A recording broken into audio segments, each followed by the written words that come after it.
The final weeks before this fight have turned both teams into tense pressure zones.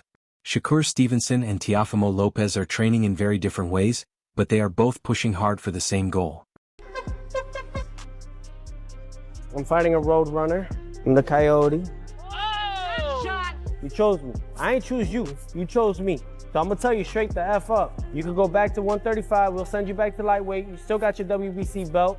You're gonna be fine. Shakur will fall. Again. One more. Under.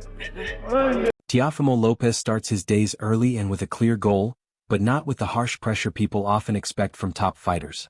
He believes that when boxing stops being fun, it begins to take more than it gives. In the morning he focuses on strength training, especially his chest and triceps, to help him punch harder later. After lifting weights, he does shadow boxing with light weights to keep his arms relaxed, protect his joints and build arm stamina. He does not try to push his body to the limit every time. Instead, he believes in being consistent, showing up every day and building strength step by step. Your dreams into reality, it's a real thing. You don't see no progression, you don't see no progress, so to speak, in the beginning. Out of nowhere, it's 1 year that just boom and back to back that hits everything, and you're like, so all that was to leave for this moment. Shakur got it coming, man. That guy got it coming. I'm telling you. You know, I joke around with the public, that's one thing, but man, he'll find out when we're in that ring. January 31st, you'll find out. That mindset stays with him throughout his training. Lopez works hard but also makes time for recovery, knowing that staying healthy and fresh is just as important as long workouts. Recovery is planned, not something he does later, because he wants to enter the fight sharp, not tired. He cares more about being at his best on fight night than showing off in the gym. His attitude shows this balance too. There is laughter, music, and clear enjoyment in the process. He believes lasting in such a tough sport means not treating every day like a battle. Today, we're gonna fuel ourselves up with a couple different things. Got my black coffee where it says New York, because that's where we're headed. Like Frank Sinatra says, if you can make it in New York, you can make it anywhere. And now what's left is the main dish. There's a lot right here, but usually it's not bad after a workout too. You know, you fuel up the body. I think a lot of people want success. But what is success? There's so many ways to look at it. What is success? What is the true meaning behind success? Away from the gym, Lopez pays close attention to what he eats and how he thinks. He does not rush his meals and uses that time to reset his mind and think about what success truly means to him. He looks up to great athletes who are remembered not just for winning, but for inspiring others. To him, true greatness means leaving records and achievements that last for many years. This belief keeps him motivated.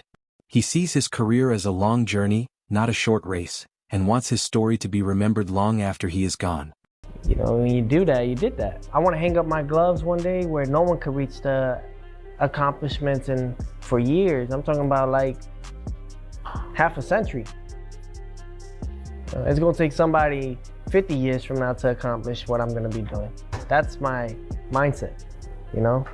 As long as something much higher than all of us respects me and loves what I'm doing, then that's all I need. That's all I need. At the center of Lopez's journey is his strong bond with his father. Their relationship is more than just a fighter and trainer working together. It is built on trust, shared dreams, and the belief that they can prove themselves to the world. His father gives him support and stability, understanding him fully and sharing the same goal of being the best. This connection keeps Lopez grounded during training, especially when pressure starts to rise. Well, every day is a learning experience, so when he's in there, he's just focused, you know? And when I see him focused, every time I know that he has somebody, I always tell him, you already figured him out. You know, that's like letting him know, have fun. From now on, just have fun. Back out. Double jab. Taking care of his body is a key part of Lopez's routine. He often visits a specialist in Miami Lakes who works on spinal alignment and decompression. Years of boxing have put a lot of strain on his body, especially his spine from constant hits and repeated movements. These sessions help fix that damage so his body can move freely and perform better. He sees this care as necessary, not optional, believing that a healthy, aligned body leads to stronger performance in the ring. When it comes to it, like boxing is pretty much all mentality. It's all mental. Are you mentally prepared with the audience? Are you mentally going to be prepared with the certain punch selection. There's things that I also got to train as well. There's things that I have to maintain as well. Those are things that I have to work on within myself. It's a muscle. And it's a muscle memory that you have to create now. If you don't create now, it can harm you the day of. As he prepares to face Shakur Stevenson, Lopez puts more focus on his mindset and choosing his punches wisely. He knows the challenge ahead and believes he has noticed weaknesses in Stevenson's defense that others missed. He thinks the idea that Stevenson is untouchable is overstated. His plan is careful, knowing the early rounds may be slow and tense. Lopez expects time to adjust, but once he finds his rhythm, he believes he can take control and finish strong. No matter how much I said I achieved that, he's always gotta beat whoever's running. I beat Shakur, they'll say he went up weight class, he wasn't in his weight class. When I flatline him and they say, oh, he had the best defense, that's just how it's gonna be. You gotta be okay with it. I ended up being okay with it. I'm gonna show everyone that his defense is not as immaculable like they say it is. That's my job. That's my job. My job is to show the true flaws that they can't see, that the world cannot see. My job is to show the world that can't nobody beat me. And I make it look pretty. You can do all this, all this, all this. Bro, you try to step this way, go night-night. You going night-night. What's gonna happen then when I beat Shakur? What you all gonna say then? You know what I mean? I believe in me. I believe in me before anybody else believed in me. On the other side, Shakur Stevenson's camp has a very different feel. The energy is competitive from start to finish, especially as he nears the final weeks of training. There are moments of jokes, trash talk, and even playing games with his team, but they are short breaks. Once training begins, everyone gets serious. The workouts are tough and the expectations are high. I was looking at It's looking bad today. That's how it's looking. Cole gonna break some and if he don't break some gonna beat the out of him. Oh, oh, nice. Oh,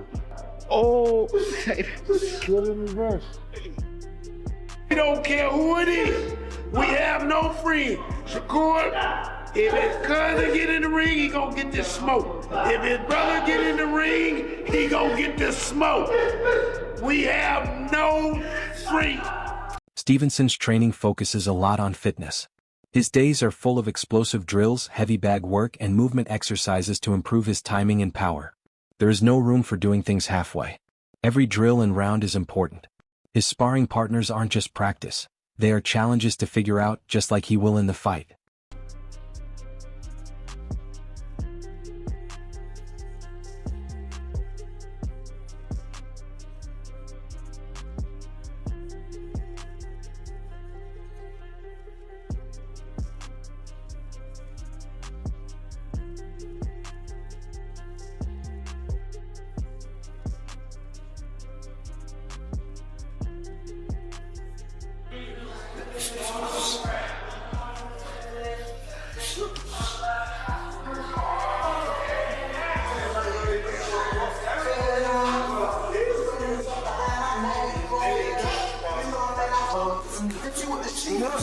His trainers push him hard, especially in conditioning. Core exercises and resistance training help build strength and endurance for long fights. Even when he gets tired, especially in late-up workouts, he must keep perfect form and do extra sets. The rule is clear. No excuses in this camp. Get frustrated and you can figure it out.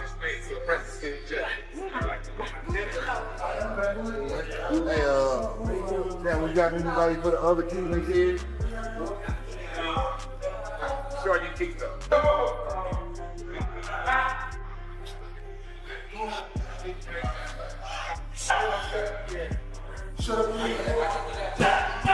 Speed and mental sharpness are the focus of Stevenson's training.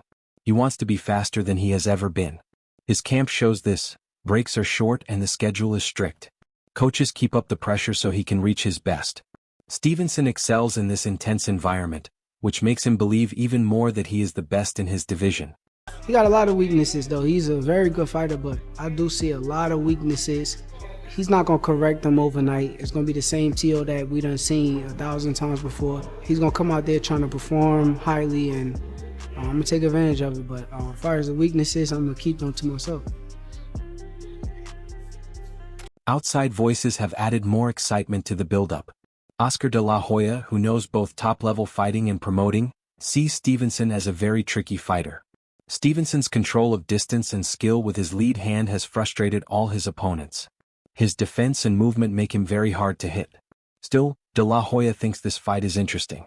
He believes Lopez might have the right skills to challenge Stevenson's style.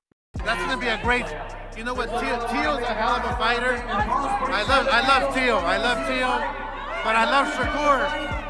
His style is almost impossible to break, but if there's a fighter who can break it, it's Teo. But it's going to be a hell of a fight because I love Shakur because he doesn't run. He's right there in front of you. So it's up to Teo to do something, but I think it's going to be a great fight. Great fight for boxing. Sean Porter, known for his tough style and smart analysis, sees the fight as a real toss-up. On paper, he calls it a 50-50 matchup. He focuses on Lopez's consistency, or sometimes the lack of it. When Lopez is at his best, he looks unstoppable. But in some fights, he struggles to adjust or seems off mentally, leading to weaker performances. Those ups and downs make the outcome hard to predict. Rumor has it, it's coming. But we got Shakur versus Teo. Okay. I gotta get your opinion on that one. It's just it's so hard, man. On Teo's best day, he's kind of unstoppable. I don't know if it's that he gets in his own way. I don't know if it's that he doesn't adjust well. I'm really not sure what it is, but we've seen flaws in his game. We haven't seen any flaws in Shakur's game. Everyone would say his offense is his flaw because he's not offensive enough and stuff like that. Just get out of here. The kid's beautiful. When he gets in the ring, beautiful. When he gets out of the ring, that smile don't change at all, you know? And, so that being said, man, I think with Shakur, you got to be able to rough him up. You got to be able to get out of the way of what's coming after you rough him up. And one thing that I really like about Teo is his explosiveness. He has the ability to just be on top of you and be unpredictable. If he's using that, it's gonna be a great fight. But at the moment, I would say 60-40 for Shakur. Okay. O'Shaquie Foster gives a more technical view. Having sparred with Stevenson a lot, he knows how he fights. Foster says Stevenson is at his best when he is clearly faster and more agile than his opponent. Then his skills look almost perfect. But when Stevenson faces someone who can match his speed and strength, small weaknesses show up.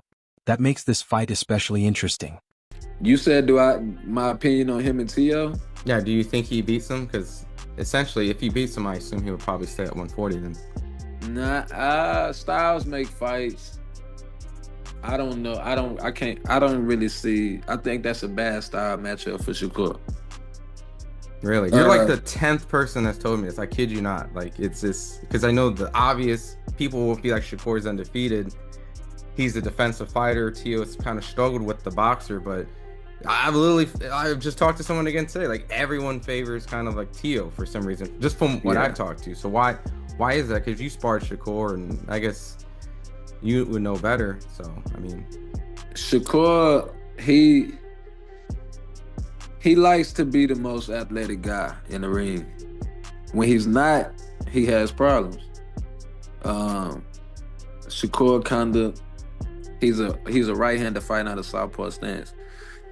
So when you meeting guys like that's athleticism that fight with their strong hand in the back, you're gonna have to rely on more than just your jab and the rangefinder. You know what I mean? Like, you tell me, do he got a solid left hand? I mean, I haven't been punched. You seen him throw it. You seen him throw it, but you've never seen him hurt or knock nobody out with it. So I just think when you meet certain guys, that's why I say the style. You meet certain guys, you're gonna have to rely on both of them things, both of them hands. You know what I mean? And I just think it's a bad style matchup for him. I see Teofimo beating him. Trainer Abel Sanchez sees the fight in terms of responsibility and excitement. Some fans worry the styles could cancel each other out, making a slow, boring fight. Sanchez thinks the pressure is on Lopez. He believes that if the fight is going to be exciting, Lopez must push forward and make things happen. Lopez isn't the type to stay back for 12 rounds. His pride and ambition should make him take smart risks. If he attacks well, it will force Stevenson to respond and create the big exchanges fans want to see. Shakur's a great talent, and Teofimo looked great in his last fight. Of course, he didn't have Shakur in front of him, but I think that for Shakur, he has to keep the fight at his distance. If he does that, I think it's a win for him. Teofimo, he's more, he wants to draw you in, he wants to counterpunch. He's gonna have to be a different guy this time. He's gonna have to attack. He's gonna have to be leading the fight, or else it's gonna be a boring fight. I don't think it'll be a boring fight, but if he sits back and waits for Shakur's gonna wait for him, then it's not gonna be exciting. But I think Teofimo will attack. I think Teofimo has to attack. I think Teofimo has to do what Zepeda did, except for Teofimo's a lot more talented than Zepeda was. So I think that, I honestly, I see a draw. I don't know why I see a draw, but I just see them both having great rounds and giving us the kind of fight that I think the public is looking for. Amir Khan adds his own excitement from personal experience. He has worked pads with Lopez and was impressed by his power and skill. Khan thinks many people miss how precise Lopez's boxing really is, paying more attention to his personality or knockouts. From what Khan has seen, Lopez is much more skilled than most give him credit for. The fight between Stevenson and Lopez, what a fight. Who wins that? Lopez. You think Stevenson? Lopez is a very good fighter, bro. I've trained with him, I've heard him on the pod, he bangs hard. He's a good all-round boxer, slick. A lot of people don't give him the credit for how good of a boxer he is. Look, he's the type of guy I know about Lopez is that when he has to turn it up, he turns it up. And I think with someone like Shakur, he will have to turn it up big time. And obviously Shakur, we've not really seen him in the deep end. Look at Lopez, he's fought the likes of Lomachenko. He's beaten some great names on the way, man. Mikey Garcia focuses on what he thinks is the biggest question: which Lopez will show up. He points out the big difference between the Lopez who beat stars like Lomachenko and Taylor and the one who struggled on off nights. That unpredictability makes the fight hard to predict. Garcia also notes that Lopez has a size advantage from growing in the super lightweight division. If he uses that inside the fight, it could make a big difference over all the rounds. Great matchup, tough fight. I want to see what Teofimo shows up, because sometimes it's Teofimo, sometimes it's Teofimo, the great fighter who beat Lomachenko, who beat Taylor. That's a tough Teofimo. But then we've also seen him, in off nights. Right. And so that's kind of the only doubt, the only question that I have. Which Teofimo's going to show up. What do you think he has to do to kind of deal with a guy like Shakur Stevenson? How would you approach a fighter like Shakur Stevenson if you were Teofimo Lopez with the attributes that he has? I would think Teofimo, being that technically he's a bigger fighter, bigger size, he's been at the weight class a little more, and then just maybe build into it more. I would think he would have to use that, size as an advantage. But it's hard to say, because Shakur Stevenson fucking good at what he does. Richardson Hitchens makes the boldest prediction. The IBF super lightweight champion thinks Stevenson will perform so well that there's no doubt he's the better fighter. He says Stevenson's defense is something Lopez hasn't faced at this weight. Hitchens admits Lopez is talented but believes the fight will show a clear pecking order. He also warns of a risk. Focusing too much on defense could help counter punchers, so Stevenson must balance staying safe with being active enough to win rounds. Shakur being the favorite, if Teo was to win, what does he got to do? He has the championship belt. Shakur has to take that from him, right? Right. So if Teo was to win, what would he have to do to get that? What are some of the keys to victory to beat a fighter like Shakur, not just Shakur? I ain't gonna say it. I ain't gonna say it. All right. Fair enough. Teo's been doing his whole life, so yeah. I think he's training with Mike Tyson, old trainer. I heard. Oh, okay. Yeah. So. I forgot the guy's name. I know his name, but it's Ronnie Shields? Not Ronnie Shields. Okay. But Stacey McKinley, I think. Stacey McKinley. Okay. Is that the guy? I think sure. But they said they have a game plan. They said they know how they're gonna beat Shakur. We'll see, man. Teofimo's a tremendous fighter at the end of the day. I gotta give ultimate respect to him, because he is one of the most decorated young fighters in the sport today. And it's not gonna be an easy task for Shakur, but I just feel like Shakur, when it comes to boxing, Teofimo's not better than him, so it is what it is. All these opinions mix as both fighters keep training. One camp focuses on fun, balance, and long-term goals. The other focuses on pressure, discipline, and a non-stop pace. When the bell rings, all the plans and predictions will meet reality. Until then, Stevenson and Lopez stay in their own worlds, believing the work they're doing now will make all the difference.